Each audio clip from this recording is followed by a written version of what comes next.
चारू एक अनाथ लड़की होती है जो एक छोटे से गांव में अपने चाचा चाची के साथ रहती है। एक सुबह चारू काफी देर से उठती है तो चारू की चाची को काफी गुस्सा आता है। कहो, मुफ्त का घर बार मिल गया तो पलंग ही तोड़ी रहोगी तुम, हैं? कछु काम धंधा नहीं करना का? नहीं चाची, ऐसन बात नहीं है। वो का है ना, कल रात घर का काम करने के बाद शरीर बहुत टूट रहा था, इसीलिए सुबह ना आँख नहीं खुली। आँख नहीं खुली? ये कौन बात होत है, हैं? अरे ऐसन कैसन आँख नहीं खुली? जब तो का पता है कि सुबह सुबह हमका गर्म पानी चाहिए तो आँख कैसे ना खुली? जाओ, हमरे लिए अभी के अभी गर्म पानी लेकर आओ। जी चाची, मैं अभी लेकर आती हूँ चाची। काम की ना काज की, दुश्मन अनाज की। तू तो बस हमारी छाती पर मूंग दल रही है। तुम्हारी माँ पता नहीं किसके भरोसे तो का छोड़ गई। चाची, आप हमारी माँ को काहे बीच में ला रही हो? अरे वो तो ये दुनिया में भी नहीं है। हाँ, ये दुनिया में भी नहीं है, ऊपर आराम से है ना। जब से हमारे घर में आई है बस खर्चा ही करवाया है। अरे आज तक कबो चाची के बारे में सोचा है?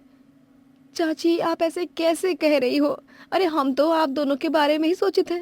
आप दोनों ही जो हो जिन्होंने हमें पाल पोस कर बड़ा किया है। और कौन है? और फिर भी हमको ही ठेंगा मिला। चल जा यहाँ से, पानी लेकर आ। सुनीता ऐसे ही अक्सर चारू को काफी कोसती रहती है, उसे ही घर के सभी काम करवाती है। ऐसे ही काफी ज्यादा धूप और गर्मी का मौसम भी था। घर में भी सबको पसीने आ रहे होते हैं। सुनीता गुस्से में चारू के पास जाती है। ई का है? अब तक खाना काहे नहीं बना है, हैं? चाची जी, गैस खत्म हो गई है और गांव में सिलेंडर आने में काफी समय लगता है, लेकिन जैसे ही सिलेंडर आता है हम खाना बना देंगे तुरंत, वो भी आपकी पसंद का। अच्छा जी, तो तुम्हारा मतलब ही है कि जब तक सिलेंडर ना ही आएगा तब तक हम भूखे पेट रहिबे? चाची, अब आप ही बताइए, हम क्या कर सके थे? सिलेंडर ना ही है तो अब कैसे खाना बनिए? अरे सिलेंडर ही नहीं है ना, ये वो कौन सी बड़ी बात हो गई है?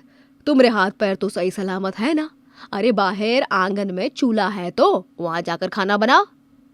क्या? बाहर इतनी धूप में? चाची, ये आप क्या कह रही हो? अरे हम बाहर इतनी धूप में कैसन खाना बना सके थे?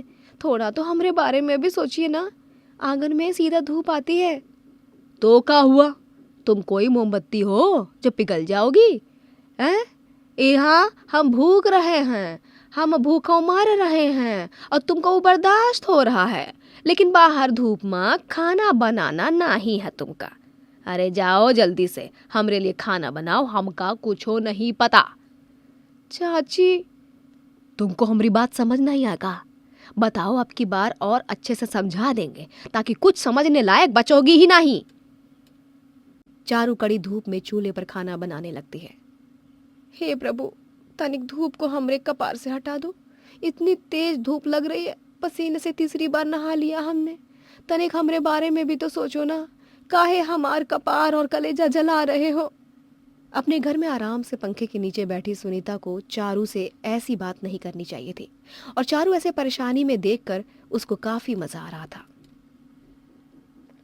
अब आया ना मजा, बहुत जुबान चलने लग गई थी कैंची की तरह। ये 2 कौड़ी की अनाथ लड़की की, हाँ, हमरे आगे बोल रही थी लपर लपर। अब धूप में खाना बनाए, मजा आएगा। सुनीता, तुम ये बहुत गलत कर रही हो। अरे चारू बच्ची है, तुमको का मजा आता है उसको इतना परेशान करके? और नहीं तो का। अरे जब तक वो परेशान नहीं होता है, जब तक हमारे हलक से अन्न का निवाला नहीं उतरता है। और ये बात जान लो, अगर तुमको ज्यादा भतीजी का मोह हो रहा है ना, तो पहले उसकी टांगे तोड़ेंगे और बाद में आपको समझाएंगे कि हम आपकी घरवाली हैं, समझे? सुनीता के अत्याचार से चारू काफी ज्यादा परेशान होने लग रही थी। आज रात तुमको सोना नहीं है, क्या समझी? आज रात तुमको सोना नहीं है। आज तुम सारे गेहूं साफ करोगी। हमरे कपार पर चढ़ने लगी थी ना, चलो अब काम पर लग जाओ। सुनीता की बात सुनकर चारू को काफी दुख होता है। अब बस बहुत हो गया हमारी चाची का। हमारी चुप्पी का वो बहुत फायदा उठा रही हैं। अब हम ये सब और बर्दाश्त नहीं कर सके थे। रात के समय सब लोग सो रहे होते हैं और चारू घर से भाग जाती है और एक ढाबे में नौकरी करने लग जाती है। अरे वाह, तुम तो बहुत ही अच्छा खाना बनाती हो। हमारे ग्राहक को तुम्हारे हाथ का खाना बहुत अच्छा लग रहा है। धन्यवाद मालिक, हमको बहुत अच्छा लगा कि ग्राहक को हमारा बनाया हुआ खाना पसंद आ रहा है। अच्छा मालिक, 1 महीने से ऊपर हो गया है, अब तक आपने हमारी तनख्वाह नहीं दी। अरे थोड़ी तारीफ क्या कर दी हमने तुम्हारी, तुम तो हमरे ही सिर पर चढ़ने लग गई। काम करो, तनख्वाह जब मिलनी होगी मिल जाएगी। काफी समय निकल जाता है और अब तक अजीत ने चारू के पैसे नहीं दिए होते हैं। मालिक, अब आपका बहुत हो रहा है। अरे आपका हमसे ऐसे ही मुफ्त में खाना बनवाते रहोगे? हमको हमारी तनख्वाह दे दीजिए। हमने तुमको अपने ढाबे में काम दिया, 2 वक्त की रोटी दी, रात में सोने की जगह दी, और अब तुम हमरे आगे मुंह खोल रही हो कि तनख्वाह भी चाहिए। अरे किस बात की तनख्वाह? मालिक, हमारी शुरू में ही बात हो गई थी। हमने कहा था ना कि तनख्वाह कम दे दीजिएगा, लेकिन हमको रहने की जगह और 2 वक्त का खाना दे दीजिएगा, और आपने भी हाँ किया था ना, तो अब काहे मना कर रहे हैं? देखिए, हम पहले ही बहुत मुसीबत में हैं, आप हमारे साथ ऐसा मत कीजिए। तुमको किस बात का इतना घमंड है? अरे खाना ही अच्छा बनाती हो, तुम्हारे जैसे और 4 बावर्ची मिल जाएंगे। एक तो तुम्हें हताश परेशान सोचकर हमने तुम्हारी मदद की, और अब तुम ही हमरे आगे ऊंची आवाज में बात कर रही हो। जाओ, कोई तनख्वाह नहीं मिलेगी अब, और अब तुम यहाँ काम भी नहीं करोगी। नहीं नहीं मालिक, ऐसा मत कीजिए। अरे आप हमको काम से निकाल दोगे तो हम कहाँ जाएंगे? मालिक, हम तो बस अपनी मेहनत की कमाई मांग रहे हैं ना। किस बात की मेहनत? अरे ढाबा हमरा यहाँ, काम हमने दिया, रहने की जगह हमने दी, खाना दिया, और हमसे ही अकड़। निकलो यहाँ से। अजीत चारू को ढाबे से निकालने लगता है। तभी वहाँ रोहन नाम का लड़का आता है। ये सब क्या हो रहा है? आप तो यहाँ हर रोज खाना खाने आते हैं ना? हम इतनी मेहनत से खाना बनाते हैं, सब कुछ करते हैं, साफ सफाई भी हम ही करते हैं ढाबे की, लेकिन मालिक है कि अब तनख्वाह देने से मना कर रहे हैं। झूठ काहे बोल रही हो तुम? अरे जब तनख्वाह देने की बात की नहीं हुई तो किस बात की तनख्वाह? आप तो रहने ही दीजिए। और देखिए, यहाँ चारू जी ने काम किया है, हमारे अलावा और भी बहुत लोग जानते हैं। अभी थानेदार को बुलाएंगे तो ढाबे पर ताला लग जाएगा। भलाई इसमें ही है कि चारू जी की तनख्वाह दे दीजिए। पुलिस के डर से अजीत चारू को पैसे दे देता है, जिसके बाद रोहन चारू को अपने घर ले जाता है। चारू जी, हम बस उस ढाबे में आपके लिए ही जाते थे। हमको आप शुरू से ही बहुत पसंद थी। आप हमसे शादी करना चाहती हैं? एक का कह रहे हो आप? हम बिल्कुल सच कह रहे हैं। हमने आपको बहुत पसंद करते हैं, शादी भी करना चाहते हैं। क्या आप हमसे शादी करोगी? हमको तो यकीन ही नहीं हो रहा है कि हम एक गरीब बेसहारा लड़की हैं। हमको आपने उस मालिक से बचाया, और अब आप ये क्या कह रहे हैं कि आप हमसे शादी भी करना चाहते हो? ये सब सपना तो नहीं है? नहीं, ये सपना नहीं है, हमारा सच है जो हमने आपको बताया। चारू को भी रोहन काफी अच्छा लगता है, इसीलिए चारू मना नहीं करती है और वो दोनों जल्दी शादी कर लेते हैं। चारू अपनी रसोई देखकर काफी हैरान हो जाती है। ई का है रोहन जी, रसोई में एसी? यहाँ पर तो एसी लगा है। हाँ, क्योंकि हमने तुमको उस ढाबे में गर्मी में पसीने से लथपथ होकर काम करते हुए देखा है, इसलिए हमने सोच लिया था कि आपका रसोई कोई आम नहीं होगी, इसलिए हमने रसोई में एसी लगवा दिया। आपका बहुत धन्यवाद रोहन जी, हमको एसी रसोई बहुत अच्छी लगी। हम अभी आपके लिए स्वादिष्ट खाना बनाकर लाते हैं। चारू अपनी एसी रसोई देखकर काफी खुश हो जाती है और अपनी आगे की जिंदगी अपने पति के साथ खुशी खुशी बिताती है। सोनपुर गांव एक बहुत ही छोटा गांव था, जहां बस एक ही ढाबा था और वहां रामू नाम का आदमी खाना बनाता था। रामू के हाथ का खाना पूरे गांव में ही मशहूर था, क्योंकि रामू खाने के साथ साथ लोगों को स्वाद भी देता था। उसके हाथ में जादू जो था। ऐसे ही एक दिन अच्छी कमाई से खुश होकर रामू अपने भाई सोहन से बोलता है, इस बार तो काफी अच्छी कमाई हुई है।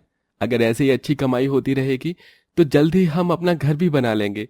बस भगवान अपनी कृपा बनाए रखे। बिल्कुल सही कहा, इस बार काफी अच्छी कमाई तो हुई है, काफी पैसे बच गए हैं। अब बस ये मुश्किलों वाले महीने निकल जाएं, गर्मियां शुरू हो गई हैं। अब तक भगवान ने सब अच्छा किया है, आगे भी जरूर भगवान सब कुछ अच्छा ही करेंगे। चिंता मत करो, हमें बस अपनी मेहनत करनी है, बाकी सब भगवान है वो ही देखने के लिए। सोहन और रामू अब तक की हुई कमाई से बहुत खुश थे। ऐसे ही दिन निकल रहे थे और गर्मियां काफी ज्यादा बढ़ती जा रही थी। गर्मी से काफी ज्यादा परेशान दोनों भाई थे, क्योंकि गर्मियों की वजह से अब उनके ढाबे पर ज्यादा कोई आता नहीं था खाने के लिए और उनकी कमाई नहीं हो पा रही थी। एक रात दोनों ढाबे से काम करके घर जाते हैं। सोहन पानी पीने जाता है तो मटका खाली मटका देखकर सोहन अपने भाई से कहता है, अरे मटका तो खाली है। रामू, तुम मकान मालिक को बोलकर नहीं गए थे क्या कि मटके को भर देना? अब हम पानी क्या पिएंगे? अरे मुझे अच्छे से याद है, मैंने मकान मालिक को बोला था कि वो हमारे मटकों में पानी भर दे। अब तक तो वैसे भी बिना बोले ही मटके में पानी भर देते थे, फिर आज क्यों उन्होंने हमारे मटके को पानी से नहीं भरा? ये तो गलत है ना। अरे पानी तो सबके लिए ही जरूरी होता है, पानी नहीं है तो हम क्या पिएंगे? चलो एक बार हम मकान मालिक से बात करते हैं इस बारे में। सोहन और रामू दोनों मकान मालिक से बात करने के लिए जा ही रहे होते हैं कि तभी दरवाजे पर उनका मकान मालिक शंभू खुद ही आ जाता है और उन्हें देखकर बोलता है। अरे लगता है दोनों भाई कहीं जा रहे हैं। शंभू जी, हम बस आपके पास ही आ रहे थे। दरअसल वो हमारे मटके खाली हैं, इनमें पानी नहीं भरा क्या आपने? क्या? हाँ, ये सही कहा तुम दोनों ने। लेकिन क्यों शंभू जी? वो क्या है ना, 2 महीनों का किराया रुका है। अब मुझे तकलीफ हो रही है तो थोड़ी तकलीफ तुम दोनों को भी तो होनी चाहिए। जब तक किराया आ रहा था तब तक मैं खुद ही यहाँ मटकों में पानी भरकर जाता था। अब पैसों के बिना बात कैसे बनेगी? हाँ, लेकिन हमने आपको बताया तो था, गर्मियों की वजह से हमारा काम बिल्कुल भी ठीक नहीं चल रहा है। हमने कभी भी आपके पैसे रोके नहीं हैं। थोड़ा तो समझने की कोशिश करो। हम जैसे ही पैसे मिलेंगे आपको आपके पैसे दे देंगे। बहुत सही। जब मुझे मेरे पैसे मिल जाएंगे तब पानी की बात करना।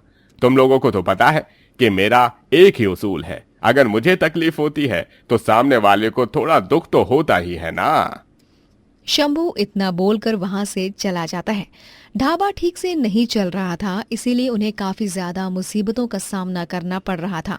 वक्त के साथ उनके हालात और भी ज्यादा खराब होते जा रहे थे। एक दिन रामू घर पर खाना बनाने जाता है, लेकिन घर का पूरा राशन खत्म हो गया था। रामू खुद से बात करते हुए बोलता है। घर पर तो राशन ही नहीं है, अब क्या? हमारे घर पर चूल्हा भी नहीं जलेगा। हे भगवान, अब और कितनी परीक्षा लोगे आप हमारी? इतनी मुसीबतें क्यों खड़ी कर रहे हो? एक के बाद एक नई मुसीबतें खड़ी हो रही थी, लेकिन कहीं से कोई भी रास्ता नहीं मिल रहा था।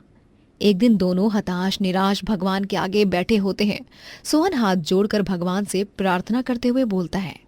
भगवान जी, कोई तो रास्ता निकालो, हमारी डूबती हुई नैया को पार लगाओ। हमारी मदद करो भगवान जी, हमारी मदद करो। दोनों अब बस भगवान का ख्याल रखकर बस मेहनत ही कर रहे थे। कुछ दिनों बाद दोनों भाई के ढाबे में अजय नाम का एक पर्यटक आता है, जिसे काफी ज्यादा भूख लगी होती है।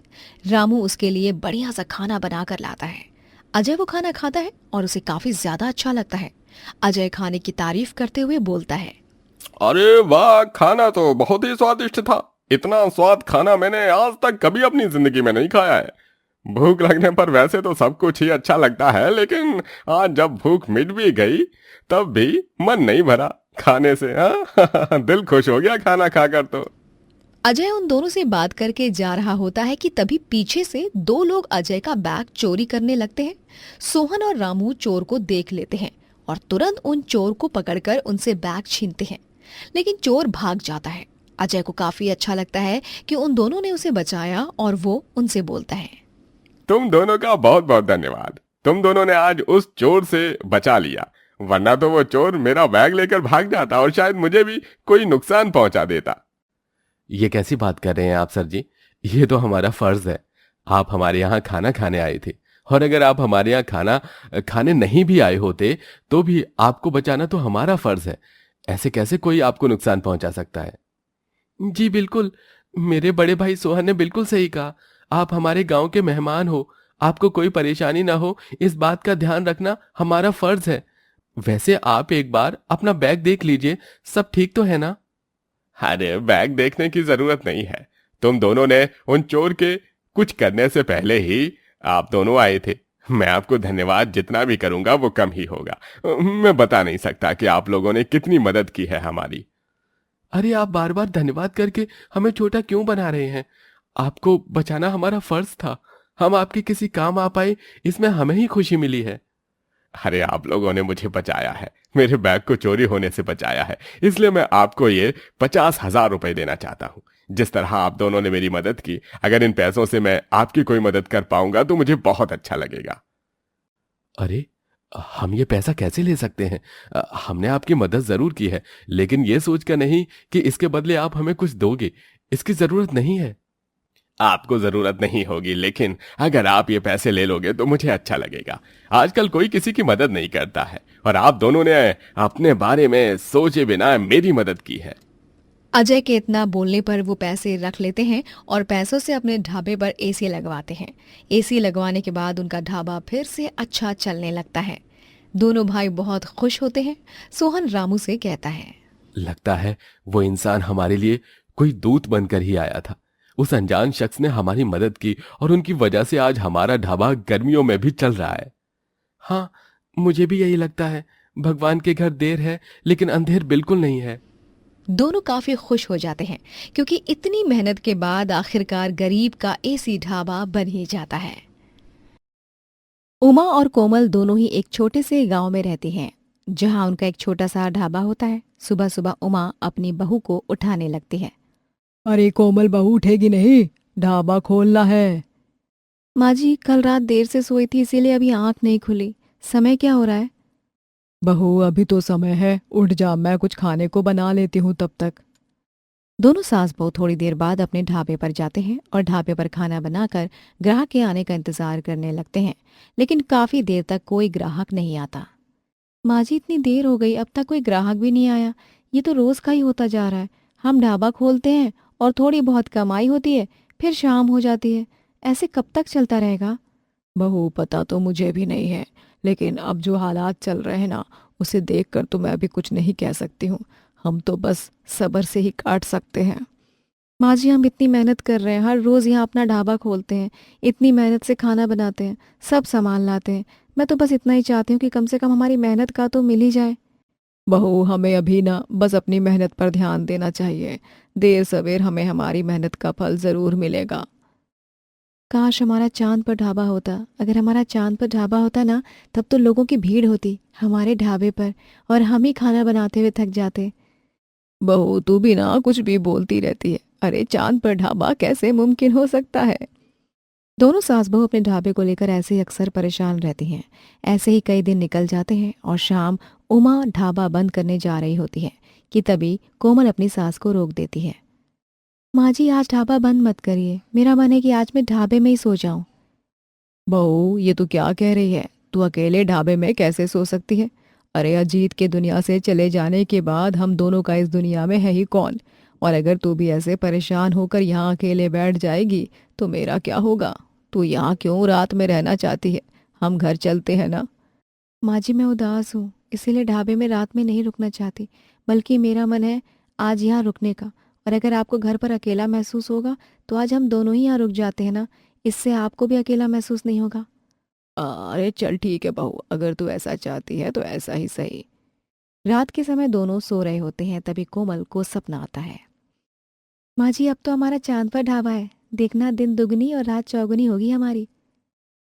बहू, तू बिल्कुल सही कह रही है। अभी ही हमारे ढाबे में ग्राहक की इतनी भीड़ है, मुझे तो समझ नहीं आ रहा कि हम इतने सारे ग्राहक को अकेले कैसे संभालेंगे। माँ जी, आप चिंता क्यों कर रही हैं? कल तक जब हम जमीन पर ढाबा चलाते थे तो भी तो अकेले ही संभाल रहे थे ना। अब तो हमारा चांद पर ढाबा है। कभी किसी ने नहीं सुना होगा गरीब का चांद पर ढाबा, लेकिन हमारा वो ढाबा भी है।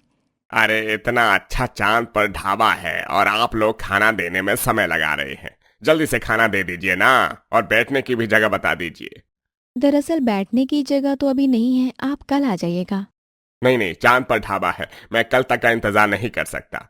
मुझे टेबल कुर्सी की जरूरत नहीं है, मैं तो चांद पर ही बैठकर खाना खा लूंगा। आप जल्दी से मुझे खाना दे दीजिए। बहन जी, मैं भी कब से खाना मांग रही हूँ। अरे जल्दी से हमारे लिए भी खाना लगा दीजिए।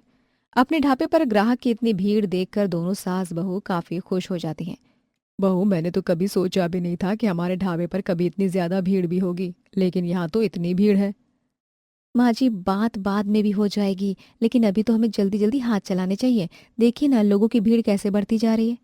कोमल जल्दी से खाना लगा रही होती है, तभी उमा बाल्टी भर पानी लेकर कोमल के मुंह पर गिरा देती है। अब माँ जी, ये क्या? ढाबे पर ग्राहक की भीड़ लगी है और आपने मेरे मुंह पे पानी डाल दिया। बहू, सपने देखना बंद कर। अरे कब से मैं तुझे आवाज लगा रही हूँ, उठाने की कोशिश कर रही हूँ, तू है कि उठ ही नहीं रही। और तू ऐसे सपने क्यों देखती है? अब माँ जी, अब सपने देखने का नहीं बल्कि सपने को सच करने का समय आ गया है। बहू, ये तो क्या बोल रही है? क्या सच करना है? माँ जी, हमारा ढाबा चल नहीं रहा है ना। आप देखना हमारा ढाबा कितना अच्छा चलेगा। गरीब का चांद पर ढाबा होगा तो लोग खुद ही आएंगे। बहू, मुझे तेरी कोई भी बात समझ नहीं आ रही है। तू साफ साफ बता कि आखिर तू कहना क्या चाहती है। माँ जी, अब बस मैं कहूंगी नहीं, बल्कि हम साथ में काम करेंगे। कोमल जुगाड़ लगाकर कबाड़ी की दुकान से आसपास से कुछ फालतू के सामान लेकर आती है और उसी से अपने ढाबे को पूरी तरह ढक देती है। बहू, ये तो क्या कर रही है? मुझे तो कुछ समझ नहीं आ रहा। माँ जी, मैं चांद पर ढाबा बना रही हूँ। ये देख रही हो ना, पूरी सतह बिल्कुल वैसे ही लग रही है ना, जैसे चांद की होती है। तो अब हम इस ढाबे को ऐसे बना देंगे जैसे ये चांद पर है। अरे वाह बहू, ये तो मैंने सोचा ही नहीं था। ये तो बहुत अच्छा आइडिया है।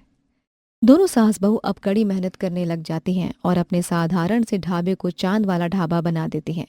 एक हफ्ते की मेहनत रंग लाती है और वो ढाबा बिल्कुल ऐसा लगता है जैसे चांद पर ही हो। बहू, ये तो बहुत ही सुंदर लग रहा है। बिल्कुल ऐसा लग रहा है जैसे ये ढाबा चांद पर ही हो।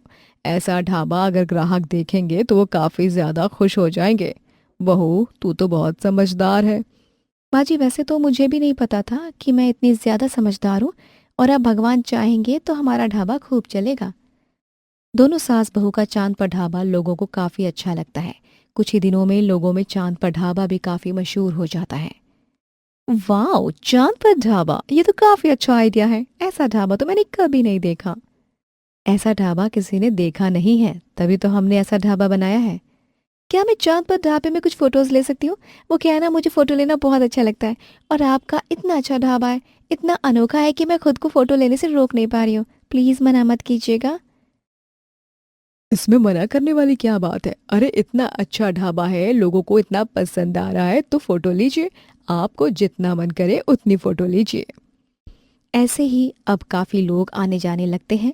ढाबे पर थोड़ी सी देर में भी भीड़ खाली नहीं होती। ये तो बिल्कुल मेरे सपने जैसा हो गया। चांद पर ढाबा तो इतना अच्छा चल रहा है, ये तो मैंने कभी सोचा भी नहीं था। बहू, तूने बिना सोचे ही इतना अच्छा ढाबा तैयार कर दिया। उनका ढाबा काफी मशहूर हो गया था। कुछ दिनों बाद एक आदमी आता है। सुनिए, दरअसल मेरी शादी की सालगिरह है और मैं अपनी सालगिरह आपके इस चांद पर ढाबे पर मनाना चाहता हूँ। मैं इसके लिए आपको काफी अच्छे पैसे दूंगा। माँ जी, यहाँ तो लोग अपने अच्छे दिन को और अच्छा बनाने भी आ रहे हैं। अरे कुछ बताइए ना। जी, हमें मंजूर है।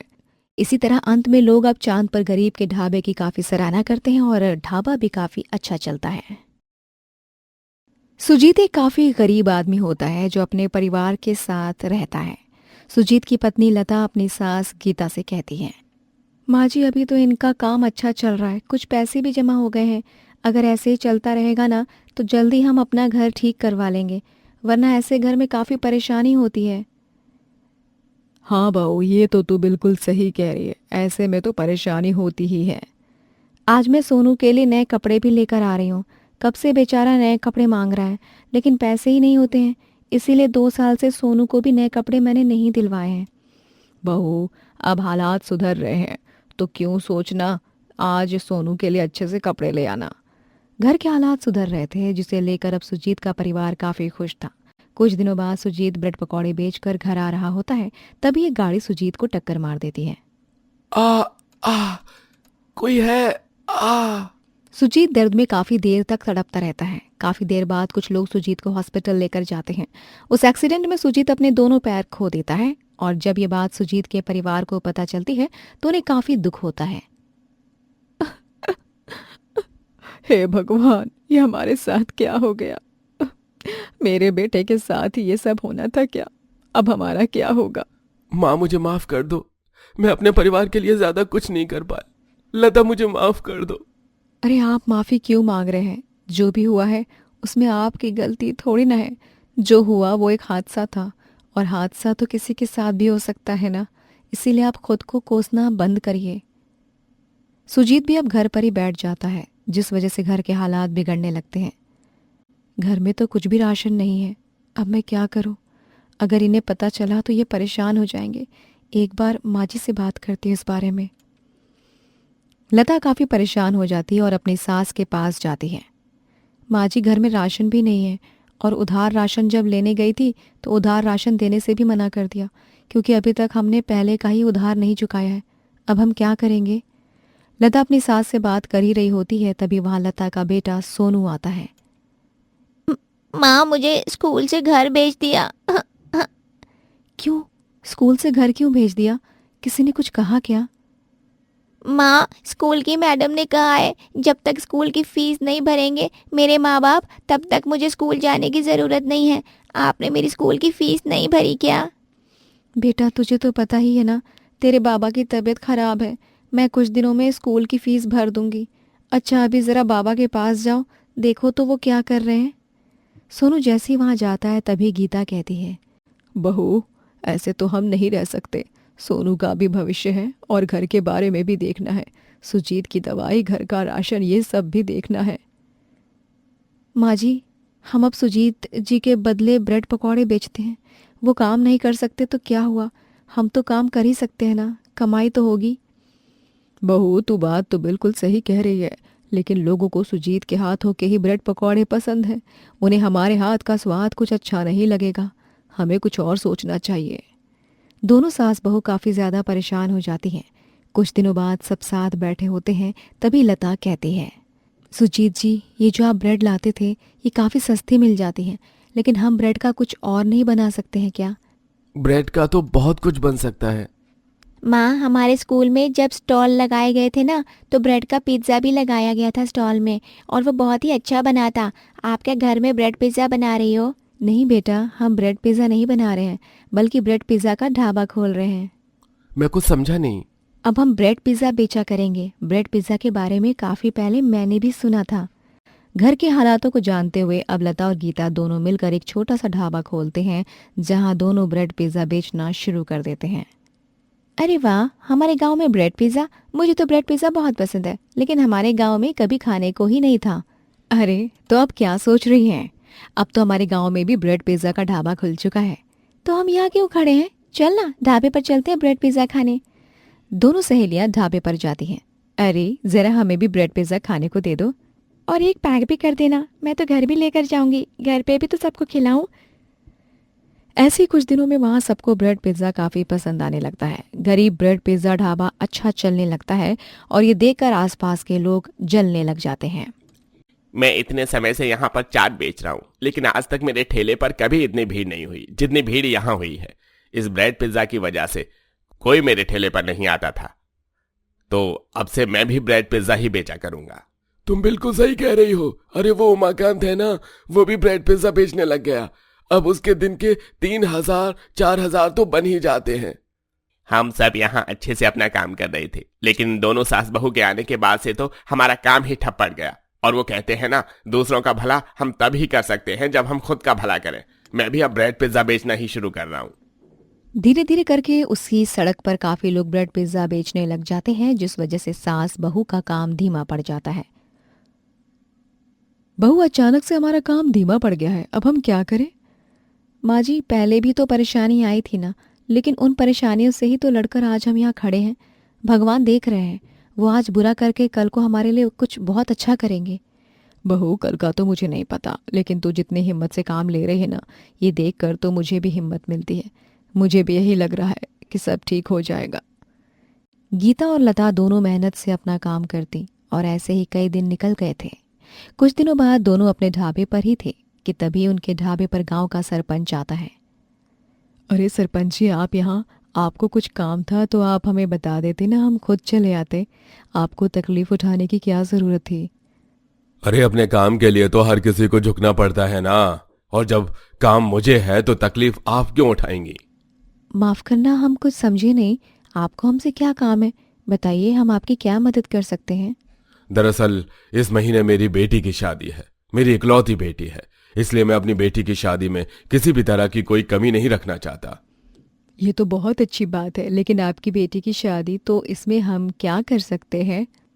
मेरी बेटी को आपके ढाबे का ब्रेड पिज्जा काफी ज्यादा पसंद है और वो चाहती है कि उसकी शादी में आपका बनाया हुआ ब्रेड पिज्जा भी रहे, इसलिए मैं आपको ऑर्डर देने आया हूं। ये रही एडवांस पेमेंट। बहू तू बिल्कुल सही कहती है, भगवान मुश्किलों के बाद रास्ता भी खुद ही दिखाते हैं। देख, हमारा ढाबा कैसे अच्छा नहीं चल रहा था और अब अचानक से ये ऑर्डर। हाँ माँ जी, दोनों सास बहू अब ब्रेड पिज्जा के लिए बड़े बड़े ऑर्डर लेना शुरू कर देती हैं और ढाबा खूब अच्छे से चलाती हैं। सुलोचना और शंकर अपने बच्चों के साथ टिहरी गांव में रहते थे जो पहाड़ी इलाके में स्थित था।